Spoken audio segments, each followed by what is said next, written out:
Mr. Cole? Thank you, Mr. Chairman. These are two of my favorite members. We have a distinguished Texan here who was smart enough to get his education on our side of the Red River.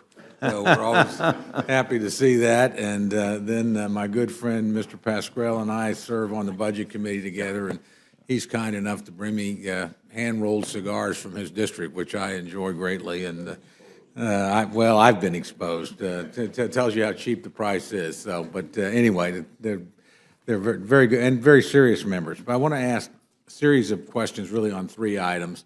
One dealing with the bill itself, one dealing with the concerns that, frankly, I share with my friend about the president's budget and testimony on that, although probably have a different take on it than he does. And then finally, I'm going to be an appropriator and chastise both of you Ways and Means members on not dealing with the real issue. But first, Mr. Marchant, to your bill, when would it actually take effect? Let's assume it's passed into Congress. The effective date, it would become law, but the first trigger would be 3/14/17. So it's nothing this administration would ever have to deal with, nothing this president would ever have to deal with himself. Is that correct? No, it would be 2 months before that would be the earliest, but it could wait as late as 3 weeks before that. So, But and now this may be the most important question. Can you tell me who the next president will be? I cannot. Can you tell me what party that president will represent, if either? I can tell you that I do not know with certainty. Okay, so I don't think this could possibly have been designed as a trap for anybody because you don't know who you're going to snare. I think this is, I share my friend Ms. Fox's conclusion. This is a real effort to try and get at a real problem. And Mr. Pasquale is certainly right when he says there's a lot of reports and a lot of information out there, but bringing it to a point in testimony with the Secretary of the Treasury seems to me to make a lot of sense, because I think it's pretty easy to blow by these things without people really thinking through the consequences. And not everybody does get to serve on the Budget Committee. We probably know more about this, those of us that serve there, than most other members. So I think it'd be helpful to the body. I think it'd be very helpful to people. And again, whether you're for or against the proposal, it clearly has nothing to do to try and either hurt this administration or set up the next one. It's to try and change the process, I think, to make it clearer and more understandable. Now, Mr. Pasquale, in your statement, and you made a point I agree with. I don't know why, and I haven't, to be fair, I've not talked to our Budget Committee chairman. I don't know why he's made that decision. I know him to always be thoughtful, and I tend to be respectful of his decisions. But I'm like you. I think the president's budget ought to be presented. But I will point out this. Can you tell me the last time a Democrat actually voted for the president's budget? Yeah. Or really? Because we've offered it up. We couldn't get a Democrat to offer the president's budget on the floor the last several Congresses, and no Democrat voted for it. Well, that's the separation of powers. Well, but that suggests to me it's not a serious document.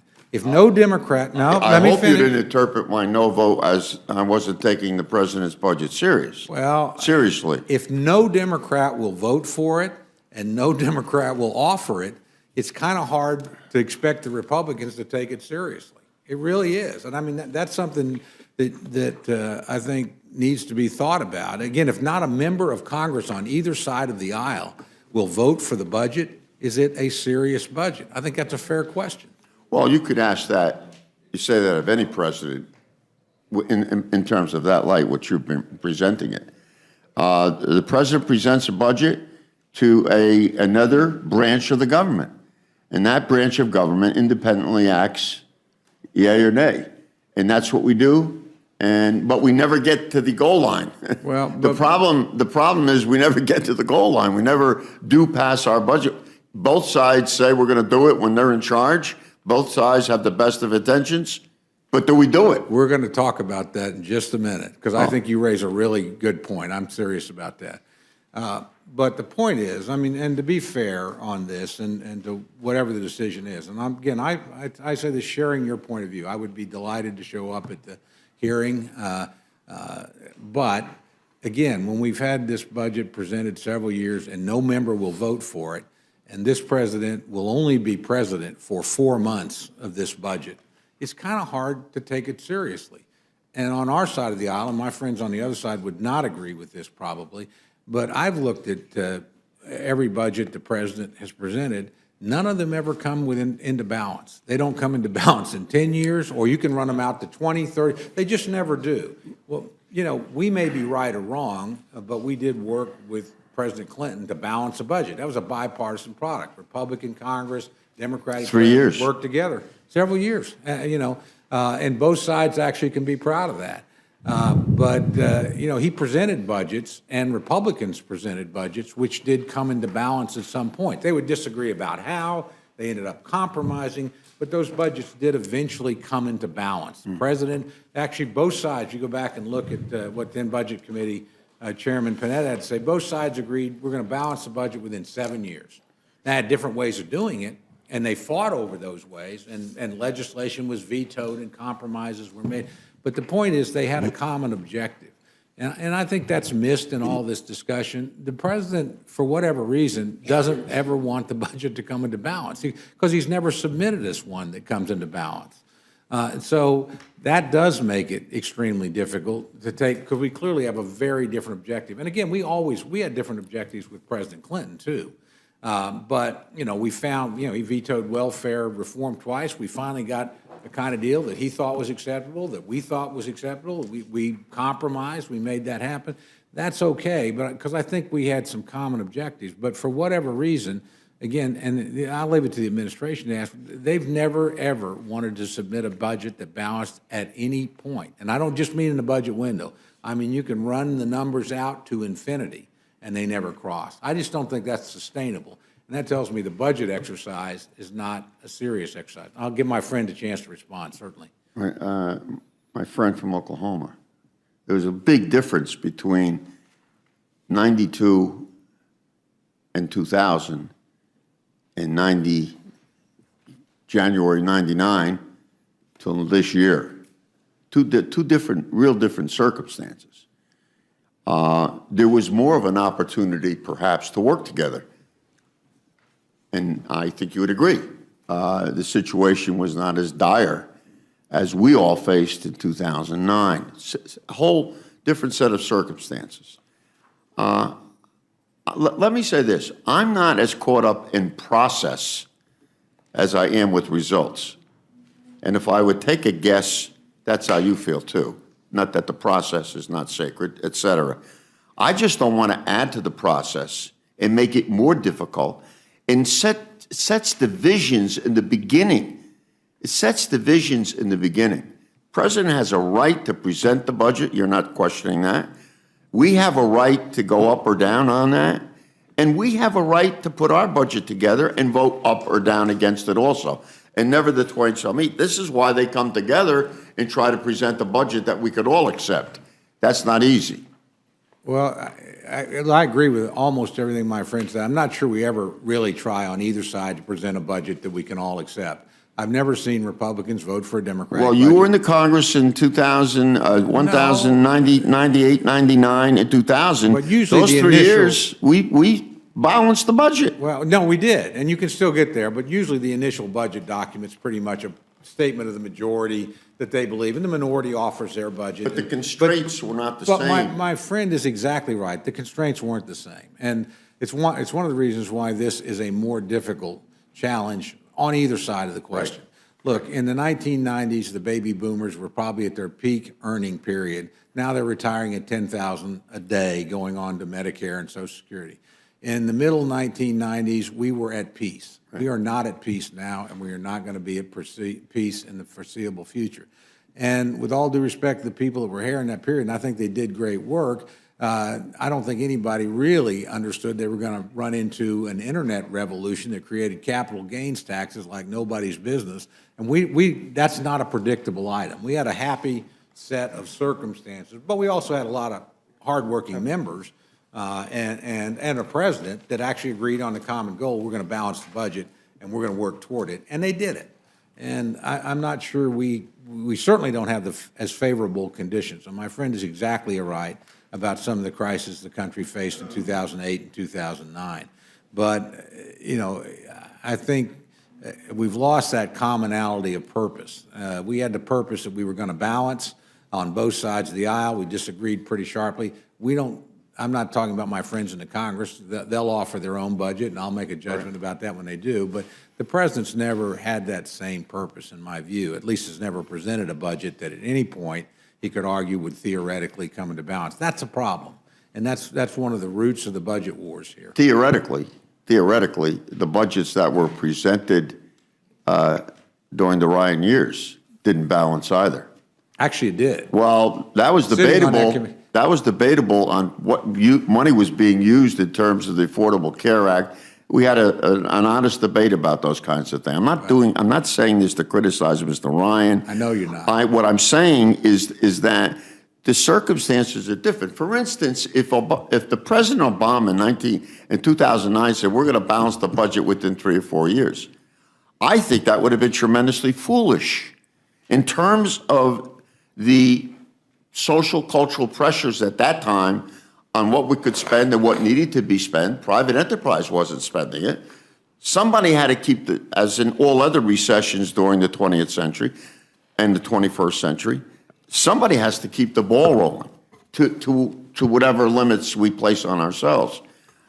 I think we need to relook at all of those things. I think they're important. Well, I think my friend makes a very good point, and I don't disagree with that at all in terms of the difficulty of balancing the budget, and it might not have been possible in 3 or 4 years. It wasn't possible the last time. We thought it would take 7. We got it done, I think, in 5. But again, happy accident of the internet revolution had a lot to do with that. But again, I think if you got to announce this is our goal, is to sometime balance, and I think that's what Democrats in the 1990s thought. I'm not sure that that's what at least the president thinks today.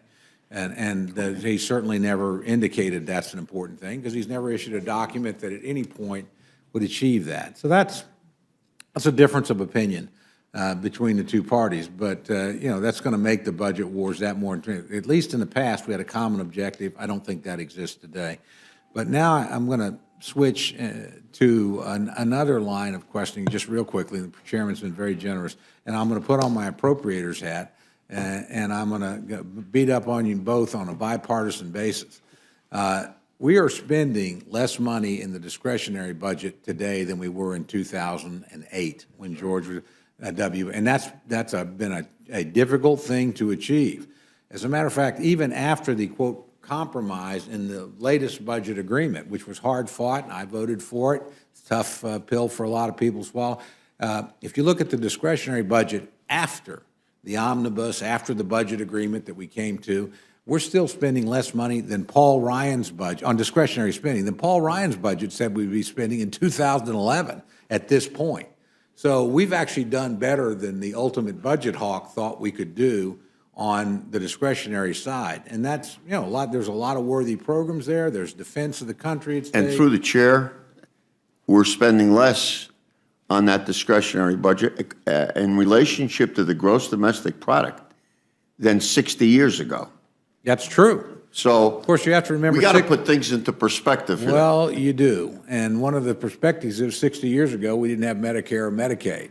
So, you know, if you look at the percentage of national wealth or all other measures, we're really not, we've got a growing set of entitlements. And this is the frustration I have as an appropriator. We get a number, we live within the number. You know, whatever it is, that's the number. And if we have to make tough decisions, and we've demonstrated that on a bipartisan way, and made some very tough decisions. And what I would, in a bipartisan way, challenge you, and frankly the next president too, regardless, is we all know almost 70% of all spending is Social Security, Medicare, Medicaid, interest on the debt, I think maybe food stamps. That's 70%. So you're not going to balance the budget on the 30 over here on discretionary. You know, but we've got to have real entitlement reform. Now, my friend, now the Speaker, formerly Chairman, has presented a Republican set of proposals on Medicare and Medicaid. Frankly, neither side's been willing to belly up the bar on Social Security. I would commend you. I have a bipartisan bill with my friend, Mr. Delaney, that actually sets up a process modeled after, doesn't set up the solution, but would basically have a bipartisan commission that in a year would present a plan to the Congress. Congress would have 60 days to vote up or down. The composition of that committee today with a Democratic president would be 7 Democrats, 6 Republicans. If you had a Republican president next time, but you'd have to have at least 9 votes to get it out. So it'd have to be bipartisan, would have to come here, and we would have to vote. And we don't dictate, although I got a pretty good idea of what the measures would be, and they would be equally unpalatable to people on both sides. But you would save Social Security at the end of it. Exactly what Ronald Reagan and Tip O'Neill did working together in 1983. That's why this is modeled. So there's a way to get there, but I would just ask those of you on Ways and Means, Republican or Democrat, start putting forward entitlement reform bills. I mean, real bills. You know, the appropriators put forward real appropriations bills that live within the numbers. And I've heard a lot of people posture, and I do in the presidential campaign. The only guy that I've heard, and I don't say this supporting because I'm not supporting any campaign, the only guy I've heard talk about entitlements in a real way is Chris Christie, who's actually had the guts to put some pretty tough things out there.